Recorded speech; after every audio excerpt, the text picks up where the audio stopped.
لیث بن سعد نے بیان کیا، ان سے عقیل نے، ان سے ابن شہاب نے، ان سے عبد الرحمن بن عبداللہ بن کعب بن مالک نے، اور ان سے عبداللہ بن کعب بن مالک نے، وہ حضرت کعب بن مالک رضی اللہ عنہ کو ساتھ لے کر چلتے تھے جب وہ نابینا ہو گئے تھے۔ عبداللہ نے بیان کیا کہ میں نے حضرت کعب بن مالک رضی اللہ عنہ سے سنا، وہ غزوہ تبوک میں اپنی غیر حاضری کا قصہ بیان کر رہے تھے۔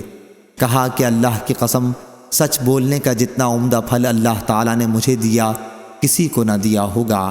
جب سے رسول اللہ صلی اللہ علیہ وسلم کے سامنے میں نے اس بارے میں سچی بات کہی تھی، اس وقت سے آج تک کبھی جھوٹ کا ارادہ بھی نہیں کیا، اور اللہ نے اپنے رسول صلی اللہ علیہ وسلم پر یہ آیت نازل کی تھی کہ بے شک اللہ نے نبی پر اور مہاجرین و انصار پر رحمت کے ساتھ توجہ فرمائی، آخر آیت مع الصادقین تک۔ صحیح بخاری حدیث نمبر 4678۔